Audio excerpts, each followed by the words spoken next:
Tim Black. Tim Black. Tim Black. Yes, I am. True. Funny. Tim Black. All right, get that out of here. Get that out of here. Get it out of here. All right, people. Hey, everybody. How you doing? My name is Tim Black. Welcome to the Tim Black at Night show.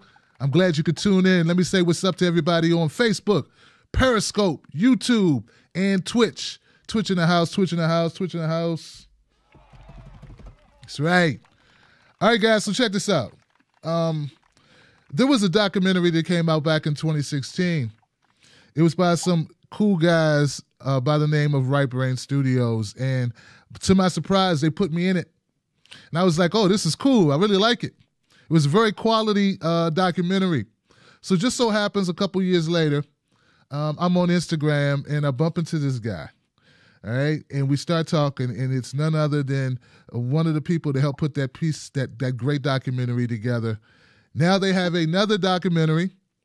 It's even on a more, I would say, both are serious points, but one is politics, one is fucking life. Ladies and gentlemen, I'd like to introduce to you both Kevin and Luke from Right Brain Studios. Give it up. How's it going, guys? Hey, guys. How y'all doing? How y'all feeling? What's going on? Going, Tim. Feeling good, man. Feeling good. Proud to be on the show. Proud to be on the show. Man, proud to have you guys. Proud to have you. I'm making one change. I want to get a screen where I just have you guys. Hold tight. Let me see if I can do this on the fly. Bam, I did it on the fly. There we go. There it is. There it is. Give it up for technology. Give it technology.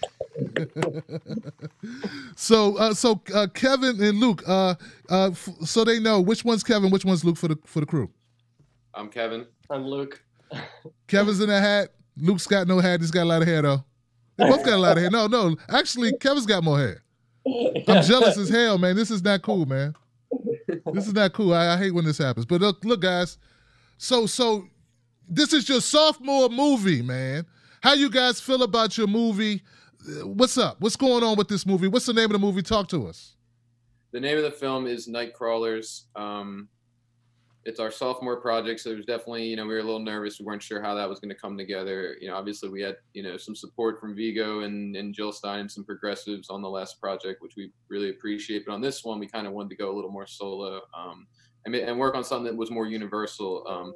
Maybe not politics, but progressive values are near and dear to my heart. And I think that trickled into this project. But we thought on the second one, let's kind of invite everybody in, because I don't care if you're on the left or the right. Everybody has at some point felt the effects of the opiate crisis, and the epidemic happening with addiction, especially in the Northeast. So, with this, we just want to bring everybody in and really, show it from as much of a non-biased perspective as we could. So, I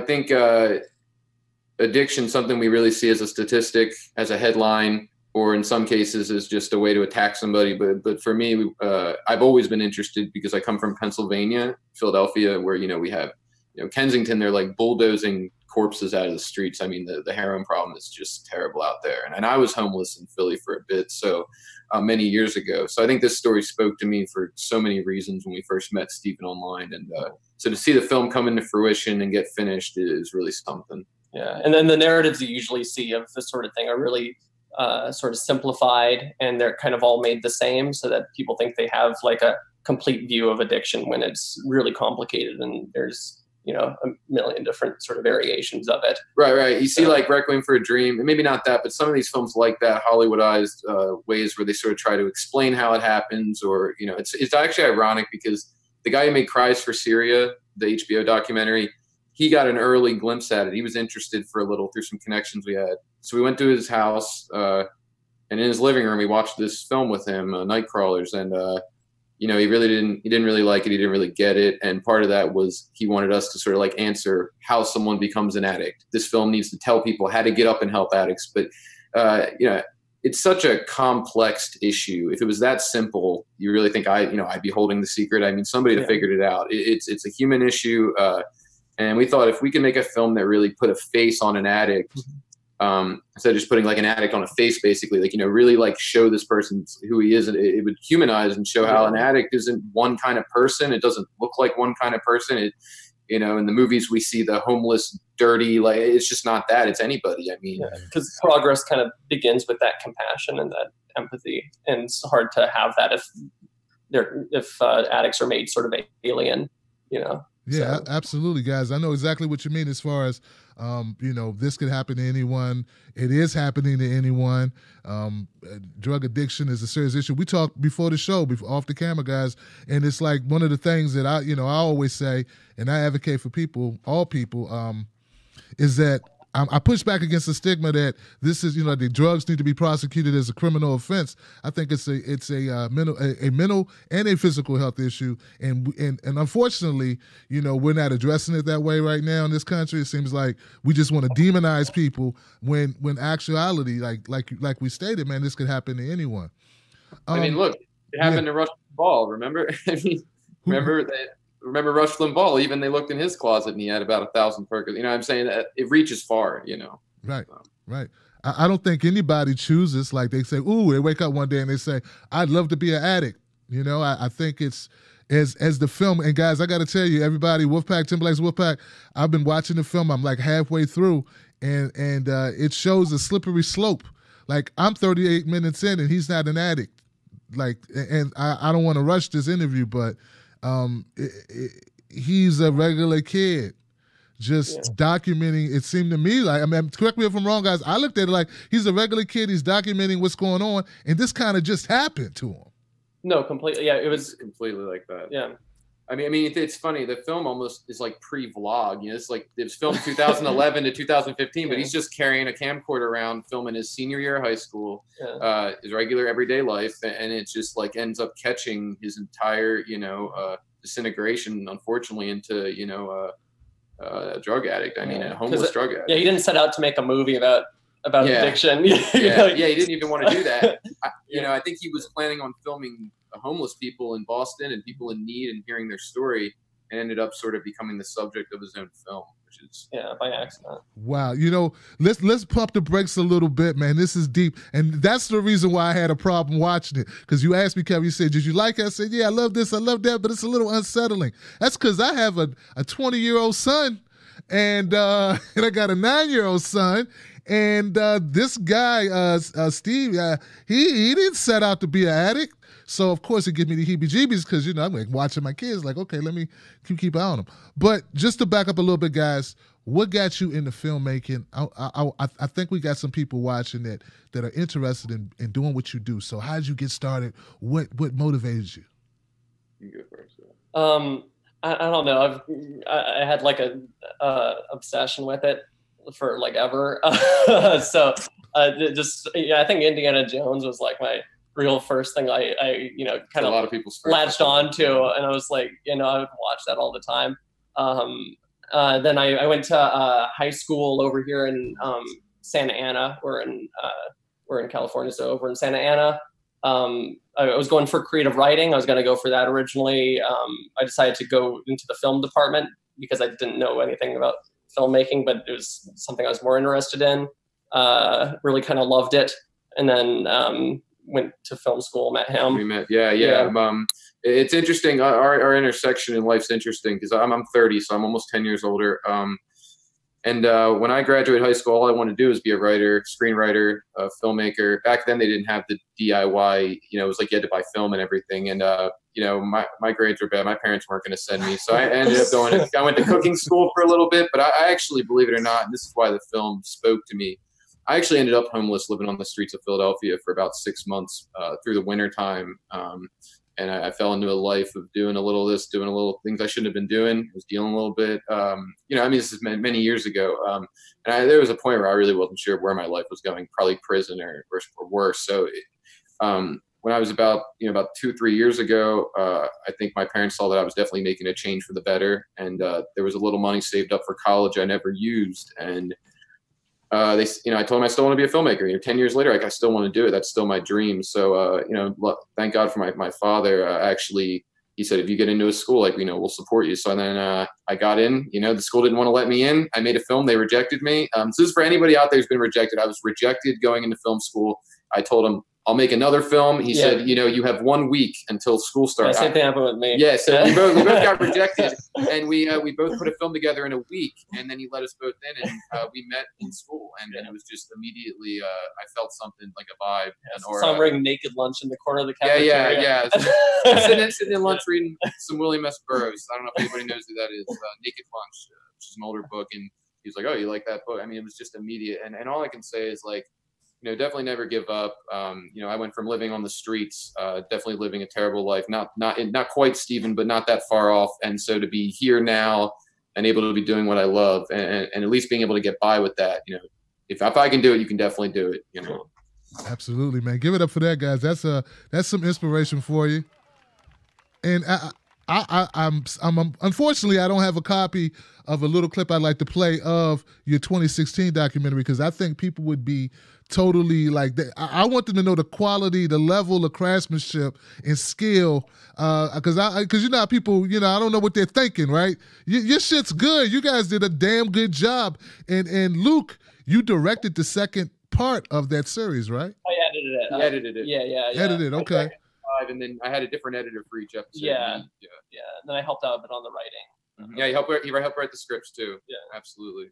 Look, tell people about that 2016 debut, man. The name and what it was about, if you don't mind, Kevin or Luke, either one. Yeah, so the Revolution Televised was really my debut first project. I never had any interest in doing documentary. I was sitting in film school, watching the debate with Hillary and Bernie, and I had a friend kept telling me about Bernie, and I remember watching him just toast her in that debate. It was when he was like a lesser name. I was immediately drawn to this guy. And interestingly enough, it was almost like religion for a minute. I'll admit it. I just jumped headfirst into this rabbit hole, knowing nothing, and I started reading about everything: Palestine, mass incarceration, all these things. There wasn't one issue for me; it was everything. And as my passion grew greater, and as the media I saw more and more were kind of like very 1984, like showing us not what was really going on.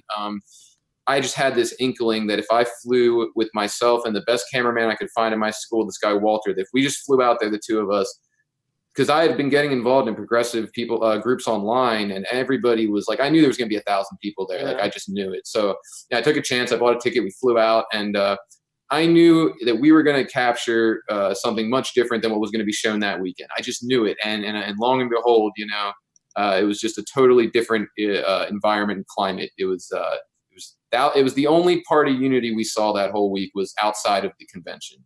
I'll say that. So we filmed it. I came back and I got Luke and a couple other people, which became Right Brain, the best people I knew. And I said, I had this crazy footage. It was, really good footage, and I don't know what to do with it. I want to make a film out of it. And that's, and I started conceptualizing it. And that's where Luke kind of came in, Yeah. Tell him about So he gave us some scripts, and then my friend Demi and I, we went over them, and then we talked with Kevin, and then we helped kind of like chisel them into like that narrative that Kevin saw. Yeah. And then we moved into like editing, and that was pretty wild because there's still like a lot open in the editing, because he wanted everybody to be able to kind of, have their own, each episode should feel like, I picked each person very specifically for each episode. I even actually, the guy who did Black Lives Matter episode was not a supporter of Black Lives Matter. So I said, that's yours. You're going to do that one. And by the end of it, he was a supporter. He was a believer. So, I wrote these scripts, and they were like 30 pages long. I mean, they were obscenely long. It would have been like a 2.5 hour doc if I got everything in. It was much more biased. I was coming at Clinton a little harder, but I think in the end they talked to me and they're like, just let it be what it is, and people will, I think, make their own conclusions on what happened. Because there's like really solid critiques like that the protesters kind of, said just in the interviews that you got and what they're saying on the street, so the narration, should like kind of function as like a helping hand. Yeah, absolutely. And remember, this is all before Vigo came into the picture, and we had gotten the interview with Jill Stein, which was really bizarre because I actually asked her out. I messaged her on blindly and asked her if she would want to get a drink while I was in Philly. I'm not making that up. I was attracted to Jill Stein at the time, and I took my shot. But what came out of it was an interview, you know, I think some people might have thought at a time that she was somehow affiliated with the doc, but it couldn't be further from the truth. I didn't really know anything about her before I really met her in Philly, and I just captured what I captured. And I felt like at that time when Bernie sort of gave up, you know, what was interesting was a lot of people weren't ready to just, you know, fall in line. And she arrived in Philly and was ready to sort of pick up the pieces. And I to this day, I still respect that. Absolutely. Absolutely, man. You moved really fast past the Viggo Mortensen part. Cause I was sitting, dude, when someone sent me when they sent me the documentary, man, the clips, and I was like, I'm in a movie with Viggo Mortensen from Eastern Promises doing a voiceover. I'm like, get the hell out of here. I'm like, serious. I'm like, what? Like, you know, I'm like running up. I ran downstairs. I told my wife, like, look at this. You know, these guys put me in. Who are these people? I don't know. Right Brain Studios. You see the name right there. But how did you score that? Like, you guys seem like you're on a shoestring budget. How'd you scratch up the money to pay a movie star? I'll tell you this, the budget of the movie came from a $2,000 scholarship from Zack Snyder through my school. I don't know, he saw my work and he liked it. I gambled with it in a poker game, got it up to $5,000, and then we made the movie. We had nothing left. We had nothing left and no narrator, I'm telling you, and I was kind of worried about that.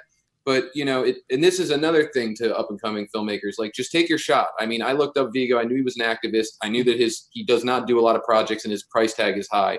But I sent him a heartfelt email to his manager. You can find these things online through IMDb Pro. You know, I sent his manager a heartfelt email, like, we got no money. Yeah. I'm not going to bullshit you. I have no money. I have nothing. We have this footage and this project, and we love your voice on it. And about a week later, I came home from school, and I had this email like, yo, it's me, Viggo. I just started screaming. He texted me the best day of my life. It was like one of his favorite actors. Like, yeah, before all this, it's crazy, you know. Man, so to everybody out there, if you got an idea, but you heard these guys, they ended up with Viggo doing the voiceover, no money. They just went for it. So give it up for that. Give it up for that big time, you know, stumbling blocks. And you just go over them. You just keep on going. You take your damn shot. Now you went quickly past this. It's kind of a big deal. Jill Stein, man. Jill, you first of all, you took Jill Stein out on a date. No. I asked Jill Stein out. Oh, okay. But hey, look, I gotta admit, man, Jill Stein, she's a charmer, man. Like I interviewed her like 4 times, and the first time I interviewed her, she's so nice, she's so down to earth. I mean, she'll smoke weed with you, she'll do it. I mean, she's just really she's really laid back, man. But so people thought that she was a part of the documentary, like a part of your organization. They did, and she got involved. She did get involved. Like, she definitely promoted it, but we wanted to make sure everyone knew, like, we weren't like acting on behalf of even Bernie. You know, we were like, we're just gonna paint this as it was. And in my opinion, in that doc, next to Bernie, Jill came out looking the best. And we even gave Gary a chance. I mean, my brother, my little brother worked on Gary's campaign. So, you know, we went to Chickies and Pete's for his little rally. And it was like being in the Twilight Zone, man. It was out there for sure. You know, what's interesting is you see these politicians and then you see their followings and you can kind of get an idea of like who they're appealing to. And like, nothing against Gary, but it was about like 95% white, you know, young, professional, had the suits on, looked like they're wearing their dad's suits, you know, no knock. But then you see Jill and it was like, you know, it was Palestinian. I mean, it was people from Flint. It was just such a diverse group. And a lot of those were the, you know, runoff from Bernie, but still, I mean, that was the kind of people I personally wanted to be surrounded by, you know, just a diverse group of voices and the people I think that are the most in need right now. Whereas I feel like a lot of these other people, like Gary, are almost like people who are trying to protect what they already have, you know? Yeah. Mm-hmm. Absolutely, man. Well, it was definitely a great piece of work. For anybody who hasn't seen, The Revolution will be televised. Revolution televised. Revolution televised. You know, I'm thinking of that famous. Yeah, so is there a way for people to get? Because I want people to get up to speed. They like don't just go to part 2 or the new one. Go to the 2016 one if you haven't had an opportunity to check it out. Kevin, is there any way that they can access that, or what if they missed the boat and they want to catch up? There's 2 ways. So you can actually we initially took it down because we were selling some Blu-rays. I mean, just to get our money back, we put in and we had it up for about 6 months for free, but we actually put it back up. So it's all on our Vimeo page. You just go on Vimeo and look up Right Brain Studio, and you're going to see all the episodes. And we also have these Blu-rays right here. If you want to see it in 1080p, you know, we do have the Blu-rays, and they actually have an hour and a half of never before seen footage that some was a little too extreme to put in, but there's a whole bunch of extra stuff like behind the scenes and you know, just a lot of extra footage that couldn't make it in the film. So that we do have the Blu-rays. They're $25, and 10% of that money does go towards Flint, Michigan. So figured I'd mention that. Getting water to Flint, Michigan. Well, you know what? I'm going to I'm on the website now for it, guys, and I'm thinking maybe I don't know if I can hook this window, but I can show them a little piece of number 2. Let's see if I can make that happen for them real quick. Just because we're here, and we got Luke here, and that's his work. So like, why not represent a little bit? So hang tight, people. Let me see if I can get this going. Thank you so much, Tim. No problem at all.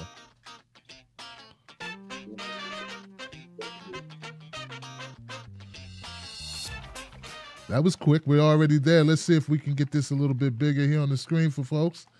And this is the Revolution Televised Episode 2, and we'll see if we can get this to play.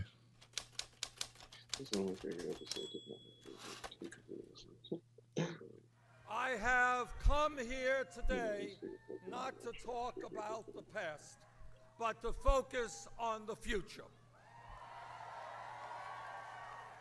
That future will be shaped more by what happens on November 8th in voting booths across our nation than by any other event in the world. Feel free to just jump in. I have come here to make it as clear as possible as to why I am endorsing Hillary. No, I think you're doing a great job. They can hear you guys. Oh man. So I'm gonna jump forward because at the beginning it's the heartbreak, man. You started, Luke. Damn it, Luke. You started off with the heartbreak moment, bro. But okay, so you guys see, just for the audience, guys, you see a little bit of it, and there goes the actual marches and rallies in Philly in the blistering heat. I was there. It was hot as hell. Julian Assange. It's even the Julian Assange part, guys. Founder of WikiLeaks. Dude, that Oh, heat, yeah? that heat was brutal. That I wore an army jacket the whole week. That heat was brutal. And the creators of the polling stations were contributing to Clinton. All right, I'm gonna leave it there, man, because I could watch the whole thing. It's that damn good. I'm gonna stop it right there. The DNC was supporting. I'm gonna stop it right there and come back to this. Great work. It was great work. Definitely great work. And I mean, your part's one of my favorites. I mean, that's why when you reached out to me, I was like astonished. I mean, we were such big Tim Black fans. I'm not making that up. So, meant a lot to hear from you. Hey, well, thank you guys, man. I'm just, like I said, I'm just happy to be in the room. You know what I mean? It was a great time. It was a great cause, of course. I was heartbroken, though. I still am a little heartbroken about it. Yeah. Obviously, you know, what happened. And it was unfortunate Bernie endorsed Hillary. I kind of, you know, but I still love the guy. What can I tell you?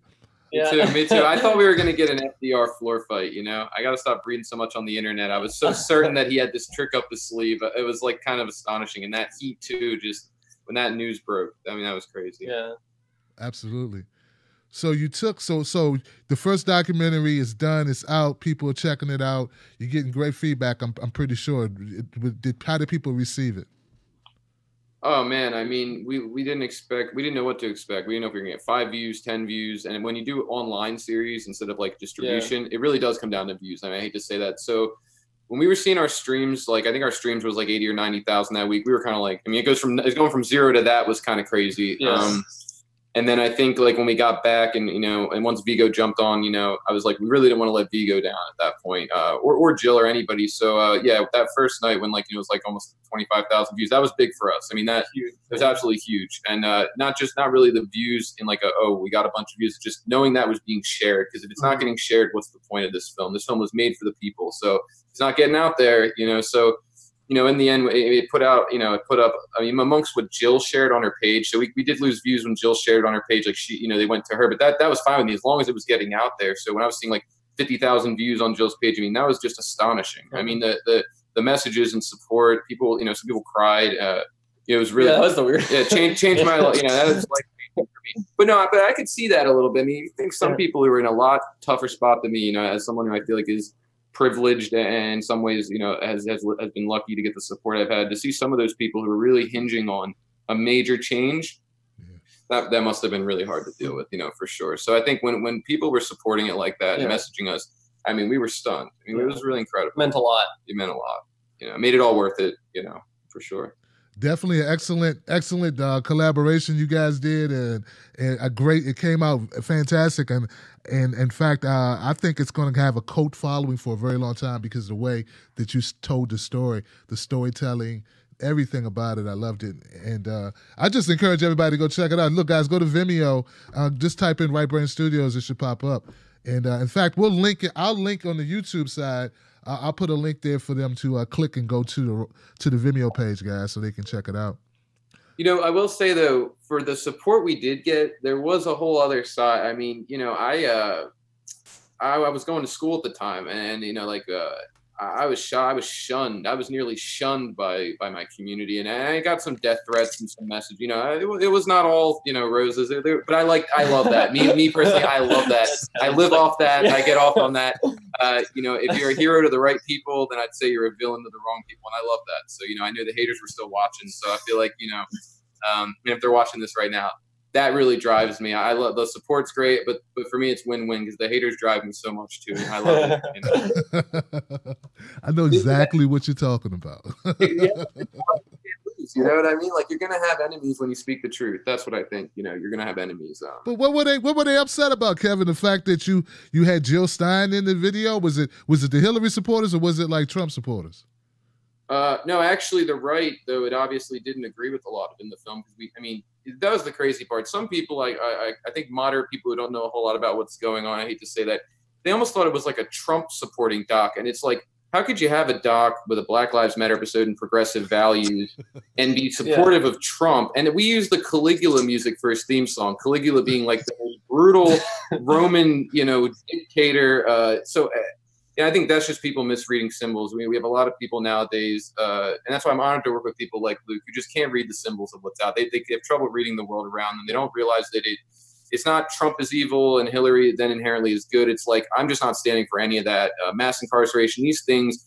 To me, what's crazy is it took people like Clinton and more like her husband to actually enable people like Trump to get so much wealth and power. And I think he's almost a product of them themselves. And I think it's sad that some people watched the film and didn't realize it wasn't really about who to vote for. I was just trying to cover this election through what's really actually happening. And the media is just such a filter to that. Yeah. And, you know, and that's all it was. And I think people don't like hearing the truth. You know, a lot of people were saying that I was sort of, you know, ruffling feathers and then I should just fall in line and you know, my doc will hurt Clinton. Look, I love to think that my doc, well, no, I wouldn't love to think it, but it'd be amazing for me to think that millions of people, you know, voted because of what I said. I mean, I'd be upset, but I'd say, wow, you know, that's crazy. Millions of people, more than even watched the doc, went out and voted because my documentary, but it's just not reality. I mean, we had no impact on it at all, but I mean, none. And I think all we were trying to do is give people a peace of mind. I'm amazed that people have a problem with opinions, but it's crazy. I don't agree with the right, but I end up being able to have more civil discussions, and I'm way left than I can with my sort of moderate left. I mean, it's really bizarre. I don't understand that. I don't understand it either, but I know exactly what you mean because all of the majority, I'll say 90% of the drama that I get is from people on the left. Yeah. And I'm left, and it's just crazy.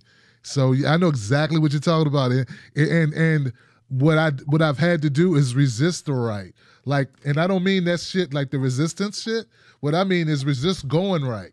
Because it's easy to get like that angst, you know, like that feeling like, fuck you guys. Okay. Oh, okay. This is what it is.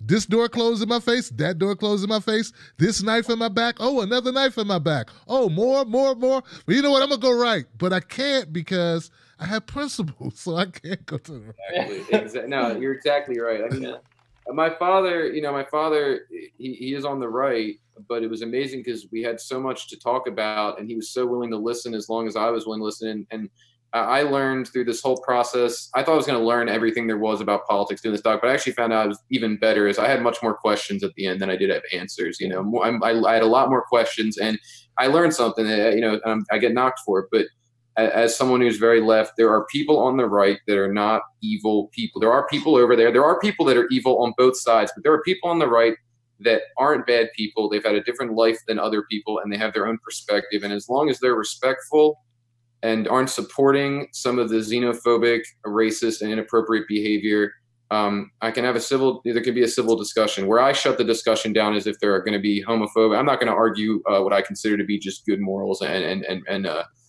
just common sense, which is everybody should be treated equally. Those people I won't debate with, but there are tons of people that are as appalled as we are about what's happening. But it's crazy to think they're just going to go jump on the left because they're, just like you said, because they're appalled by Trump, they're going to jump sides because it's not about Trump. There's a bunch of issues and they have their own perspective of how we solve them. And I think that's important. I think we should listen. We're going to need help from both sides to get anything done. That's what I think. Yeah. No, yeah. And need allies to do it. And the whole division even into, you're on the left or you're on the right, it's accurate to some degree, but it doesn't, it only creates opposition, and it's not at all building, and you're able to, label everybody on the right as something awful, everybody on the left as something awful, and then you can draw conclusions, and then you have enemies and you have people that you view as evil, even though they're certainly not, just because there's a really easy, two labels, so it's important to, look further than that. Absolutely. You guys, I agree with you both. I see exactly your point. I live it every day, and I'll just say you're right. There are some people on the look. I always try to look at it empathetic. Like I say, gosh, man, a lot of people who are on this term the right, I hate labels too. I'm just trying to define and use a language that we can kind of understand. You know what I'm saying? But they watch different media. So if you watch different media, and all media lies or spins narratives or slants it, whether it's Fox or if it's CNN, but if that's what you watch, that's what you believe, that's your reality. So it's really hard. I think it's unfair, right, to demonize people who are being lied to. And I feel the same way about Hillbots and the people that are centrist liberals who are who are wrong, and they don't know they're wrong. They don't think about these things because you don't know what you don't know. So I try to give people a pass. It's hard to do. I try to give them a pass until they know. If that I can inform them, Yeah. And then how do you know if they know? It's just but I agree, Luke. And I think Kevin said this. Yeah, there's certain things about decency, man. I'm not going to sit there. I shouldn't have to explain to you why people are human beings. Right.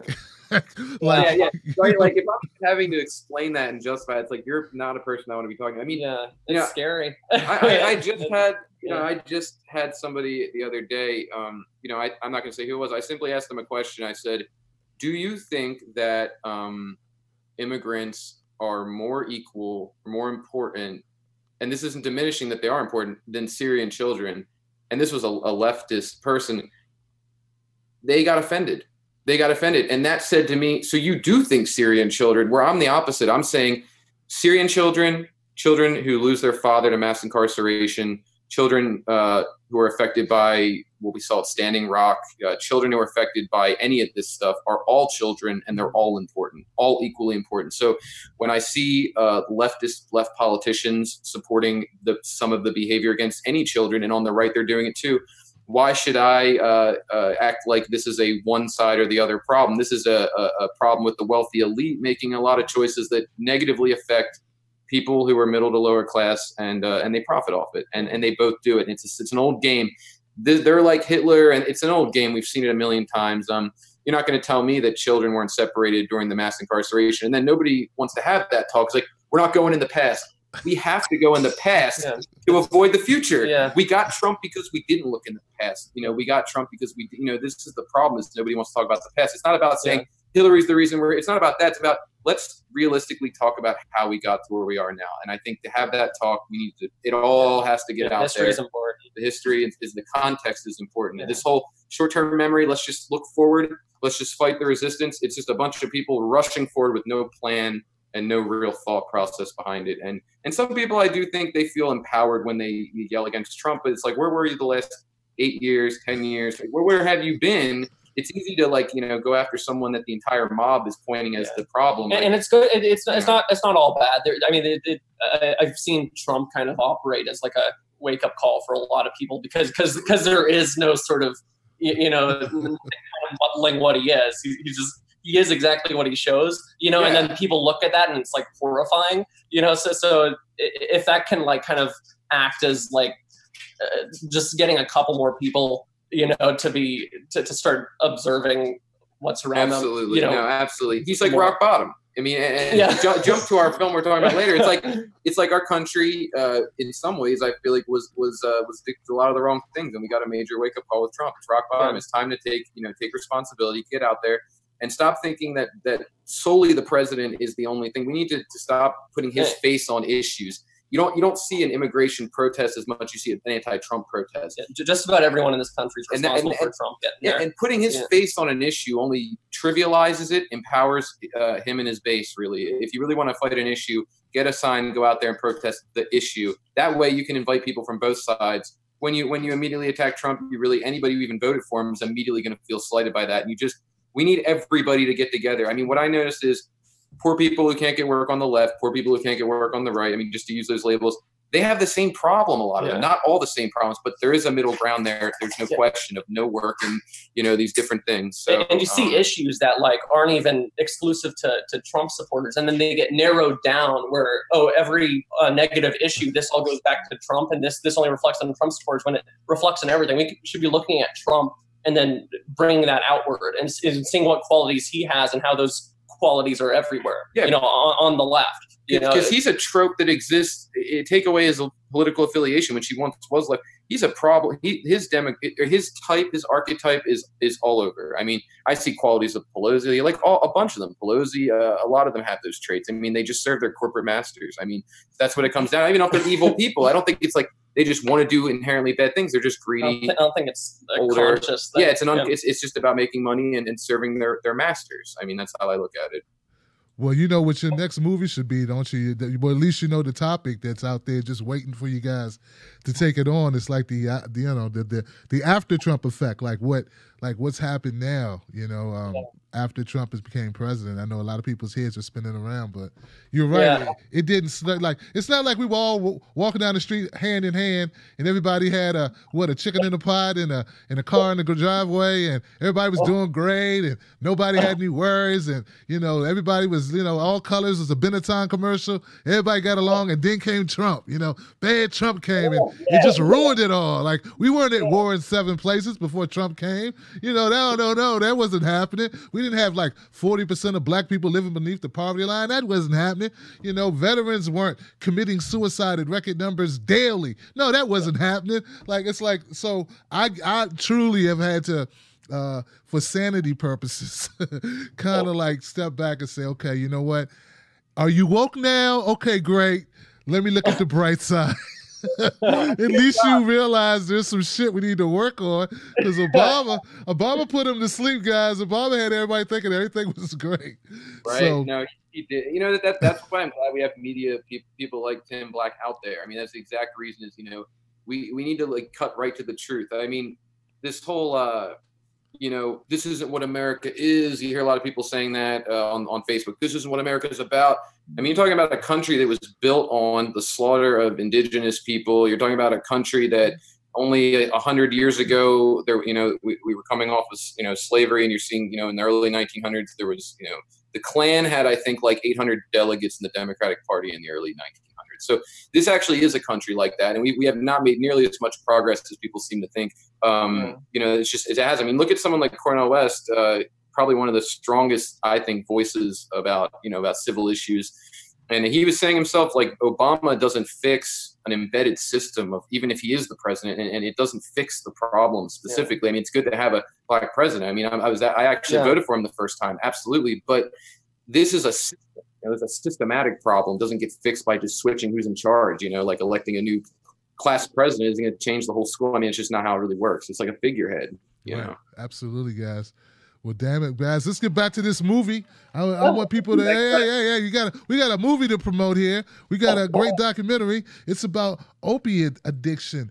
And guys, damn, man, the opiate addiction just seems so out of hand, man. I know, like, I grew up, you know, coming to age during the crack era, you know, and I saw what crack did, you know, but this just kills people. Like, it was the police that were killing people. It was the gangs in the fight for to make the money off the crack that caused the, you know, and of course, you know, people trying to get high, but this opiate addiction is actually literally just killing people by using the product.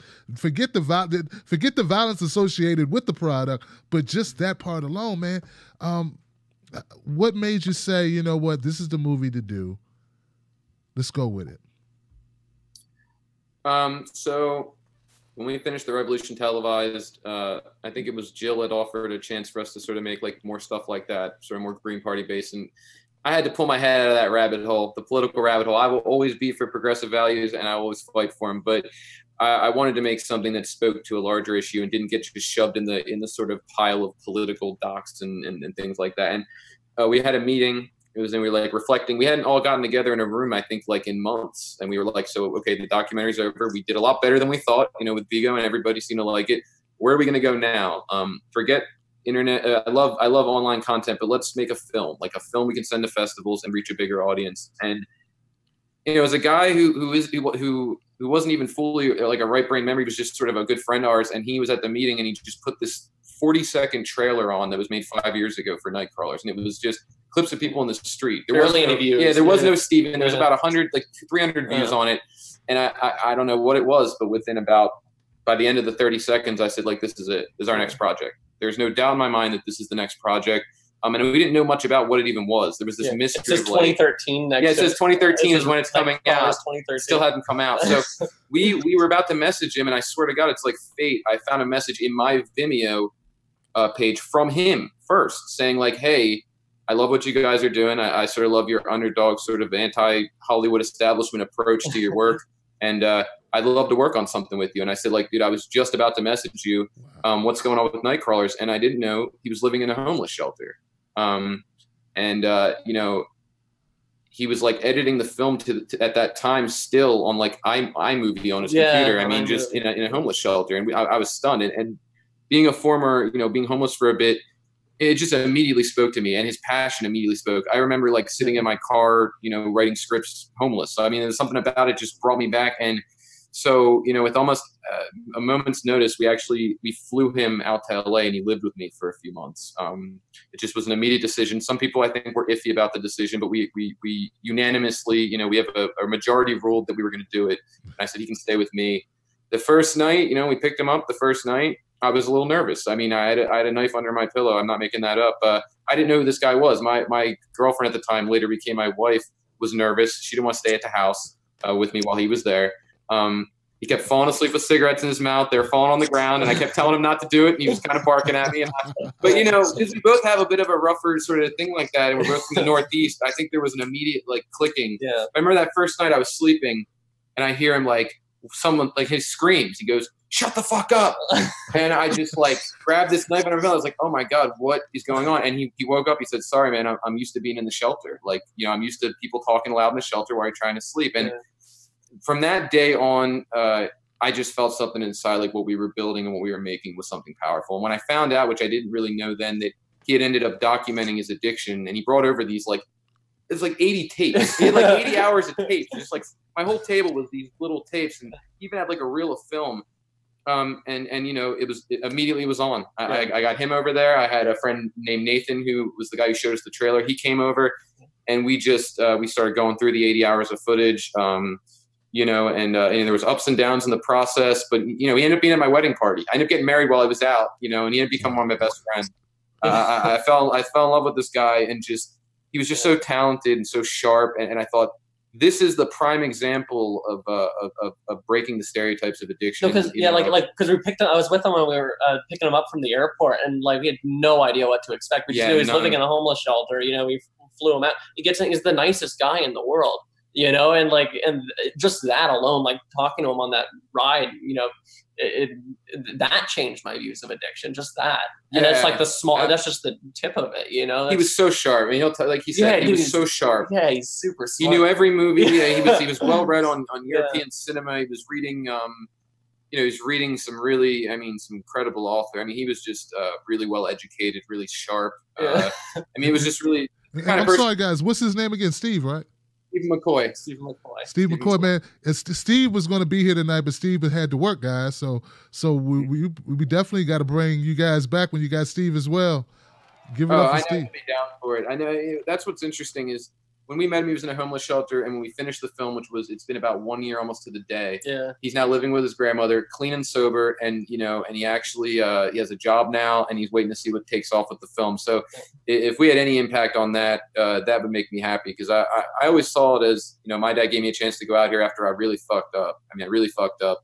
So if I could share that opportunity and privilege I was given with someone else who's, you know, in a really bad spot and give him a chance, and Steven didn't let me down at all. I mean, he really came through. And don't get me wrong, yeah, there was some ups and downs in making the film. I'm not going to go into too much detail. There was a felony court case. There was a stabbing. There was some relapses. There was things not just on Steven's end. There was some use going on. I mean, overall, you know, we're a bit of a renegade filmmaking group. We don't judge. So, you know, it was a wild production. But in the end, everybody landed on their feet. Everybody came together, and we're all super happy. And we all supported each other, and we were super happy with the end result. This is actually the 5th cut of the film. There were multiple cuts that didn't end up working out. So there's a whole bunch of versions of this. And when you have 80 hours of camcorder footage of a guy's life, you can take it a lot of different ways. You don't know where to go with that. You know, I mean, it's crazy. I mean, from high school to his rock bottom and everything in between. It's really shocking that he documented it that well and never really lost his sense of an artist. Steven inspires me, to be honest with you, at the end of the day. He gets beautiful shots. It's just by accident. He'll like put down a camera and then just walk away, and it's like perfectly framed, like multiple times. It looks like a beautiful shot from a film. I mean, if this guy had anything but a camcorder, he'd have been making like Dr. Zhivago, you know what I mean? You know, I mean, it's really cool because he joined the art collect. He ended up joining Right Brain. He's officially, you know, there's only 6 of us now. You know, he joined up right away, and I think it was just really incredible to have built that bond of a friendship too. I mean, the film's great, and I'm so happy to have made it. And you know, one thing I can say to filmmakers out there is don't, you know, aim high, but set realistic goals. So with the Revolution Televised, the goal was to get it out there for people to see it. I mean, it's a goal. It's not a huge goal. It's not like I'm going to get 100,000 views. Like I'm going to get it out there, and I'm not going to worry about the money part of it. And then with this project, I think we said, you know, I just want to see this movie. I don't even care if anyone watches. Like, I want to see Nightcrawlers. I want to see this movie. You can say, I want to see what that trailer promised. Yeah, I want to see what the trailer promised. And I think, like, for me, I think that when it was finished, I said, okay, well, I can't be disappointed. We have a movie that I wanted to watch. I learned Steven's story, and I'm proud of the movie. And anything else is a bonus. And if you set your goals realistic and integrity-based, like, not, I'm going to make $1 million, I think that karma will come back to you. Like wanting to help Steven out, wanting to see the movie, and being inspired by him was, you know, just the basis of what we were hoping for. Our expectations were just that. So everything else was, you know. Hold on one second. I gotta. Hold on. He's a dog. He's a stubborn dog. So Luke, man, like, what about you, man? What about your takes on the film, and as far as putting it together and everything that you put into it? Because because it had gone through. I was a 3rd editor, I think, to go on. We had our friend Nate who was doing the original cuts, and then it ended up Steven ended up taking over, and he kept editing through iMovie. Yeah, Steven hijacked the film back. So he left. He left after a few months, and you know, we ended up flying him back out. And he wasn't incredibly. I'm sorry, my dog is active. He wasn't incredibly happy with what we did with it initially. He just wasn't. It wasn't what he thought it would be, and that was okay. I mean, filmmakers and artists, we have different opinions. His life. It's his life story, right? You know. So we figured we'll give him another shot. He took a shot at editing it, and we found that cut. And I think this is because he's so close to the footage. You know, this is the guy who lived it. Yeah. I think in some ways he was accidentally kind of whitewashing elements of it. Not really to make himself look good, but I think he felt weird putting himself in it so much. And you put up barriers if you're you put barriers representing yourself. Yeah, so that was actually what the decision I made. You know, we had a bit of, you know, me and Steven weren't getting along on sort of the direction at one point. I think it was a little bit of, I think the film ended up being a little bit of both of what we wanted. There was definitely a compromise there, but you know, at the end of the day, I didn't want to lose Steven's vision either, but I also knew that, like, the only way this film's going to really help people is if we really cut into, like, how did this happen to you? Where I think he was thinking of the film more as an external thing about the street people. And I was like, you're really the story, and all these other things kind of gravitate. So, you know, it was great. Luke said, you know what? everyone was a little bit starting to give up a little. We couldn't get on the same page, and Luke stepped in. And he said, you know, I want to take a stab at it. And at that point, I was already 8 months into it and was getting frustrated. And I think I thought it was a great fit though, because he knew Steven the least at the time. Yeah. So there was no bias really. He was able to look at this footage and really like present what I thought was a fair portrait. And he did the cut. We initially didn't really tell Steven he was doing the cut because we weren't sure how he thought. Yeah, we kept it a little secret. As a filmmaker, you have to sort of, you know, think of the best way to handle these things. But when Steven looked at it, he was down and he loved it. And then he actually sent us a bunch of notes. So Steven really did get definitely the final cut on it. And he got a lot of his, you know, the final ideas. But in the end, his cut was a mixture of Nathan's first cuts and Steven's second cut, and then some things that he decided to add in, like, you know, like the high school stuff and these things that gave us a lot more context. Because when you have like 80 hours of footage, like you have to have like, you know, kind of an entry point for that. You know, you really have to, because there's stuff that you love that you're going to have to not include. Like that's just by numbers, you know. So then we talked about it a bit. And then I think I decided I wanted to, since like, it's interesting that it's all shot on like his camcorder, because that is like his gaze the entire film, you know, and that is just the embodiment of it, which you don't get to see with the majority of films, because usually it's something separate, but that is his thing. It's almost like VR almost, because you're just sort of POV guy. You know, it's a little bit eerie at first. You're just moving in his shoes basically, but I mean so since like that is functioning as his gaze, you could kind of see, you could track that throughout like the footage and see like what the focus of that was and how it shifted throughout, and then how it becomes more internalized towards the end once he becomes his own subject. You know, so that's kind of the route we end up taking with it. Because otherwise, if you don't have like that, then it's completely impossible to cut together. The early cuts, he was sort of already homeless when the film started, and what I realized, and what he found this high school footage, and it's like, the high school footage, I was like, anybody could watch this and really feel this nostalgic. Like, he really felt like your average high school kid. And I think that became the point of entry for people, whereas before there was really no point of entry. It was a much more of an outside looking in. But I think what's even more amazing is how many, I mean, he's a very unique soul, but how many people kind of have a similar story to Steven in some ways. That's the reason why I said it was unsettling, because you're right. It seems like an average kid, man. He's got average friends. It's nothing out of the ordinary. And then you start seeing this life, and it just goes the way it goes. I tell you, I maybe I stopped watching, not just because I was tired, because it was like 2 a.m. or something, but maybe he was starting to cut himself. Like, that's the scene, and I was like, okay, I'm gonna come back to this part, but you know, just because it's like you say, it's like a VR. Like, I felt like the guy in the mall with the glasses on and at the VR machine, man. But I'm about to run the trailer for everybody to see. Luke, let you go first this time, because Kevin's done a lot of talking. Let's let you say, how would you do the intro for this trailer? Well, this is the trailer that Kevin and I cut together. We put it most simply.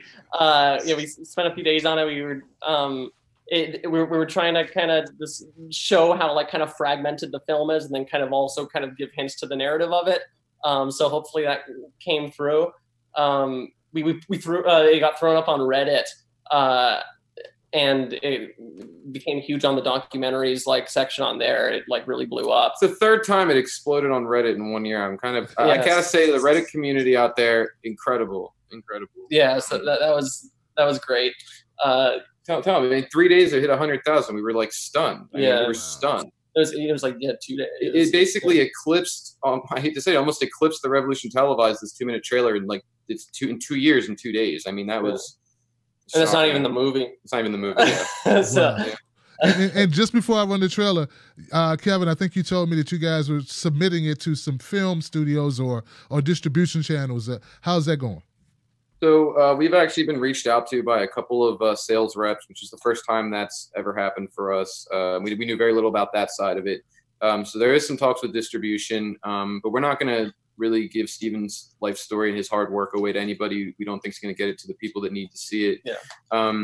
But also, we've sent it to a bunch of film festivals, and we were very strategic in making sure they're around the country. So people who were reaching out asking where they can see it will have a chance to go to these festivals and watch it if it gets in. So, pressure your local film festivals to play this film. Call them out right now. And you want to. Yeah. Absolutely. Absolutely. All right, guys, with no further ado, guys, I'm going to run the trailer. You know what? I think it might be cool to run the trailer and then end the show. So, Kevin and Luke, thank you so much for coming by tonight and sharing the story of this magnificent film. And tell people where to go to find out more information and to track, keep track with you guys. So the best way to do it, you can go on Facebook and look up Right Brain Studios. That's one way to do it. And I think we can give Tim the link for that. And then if you go on Vimeo.com, you can watch all of our stuff. We have a couple other things up there. That is just go to Vimeo and search, Right Brain Studios, or Google Right Brain Studios. It'll pop up right away. Probably the first thing. WRITE. WRITEBRAIN Studios. So right being spelled WRITE, and I think it's on the link for this actual stream. So yeah, we update a lot. We keep you in the loop on what we're doing and what's going on. So. Yeah, we're banned from Twitter, but everything else. Work on that. Oh, that's what happened with Twitter. Because when I tweeted it out today, I tried to tag you. I was like, this thing is not active. They haven't been on here since January. So I'm like, okay. So that's what happened. Well, look, guys, once again, thank you so much for spending time with us. And good luck in the future. Good luck with this film. I hope a lot of people see it because the message, the story is on point, and it's so important for people to check it out. Thank you guys again. Thank you, so Tim. Much, Tim. Thank you, Tim. Much love. And everybody really keep watching Tim Black. This is the best voice in progressive media, bar none. Thank you so much. Thank you. You got it, guys. And now, guys, let me run this clip so everybody who hasn't seen it will have that opportunity. And that's the other one, and we're going to run it. I feel it. No, my vein is that way. Where's my blood? Where's my blood? There's my blood. Give it back. That's called a bloodshot. No, it's not. It's just called fucking pulling it back.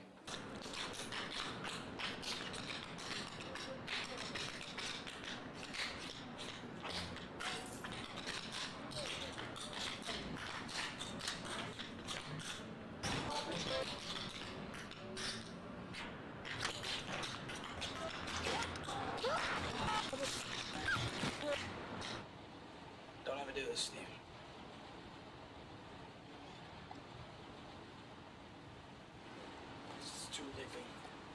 I don't want to. What? I don't want to.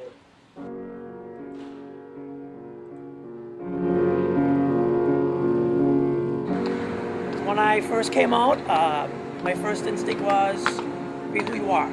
I forget. Nobody knows. Nobody knows.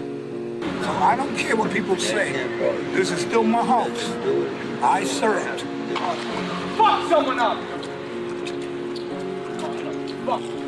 Smash them so fucking hard! There's a place to be where everyone loves except for me.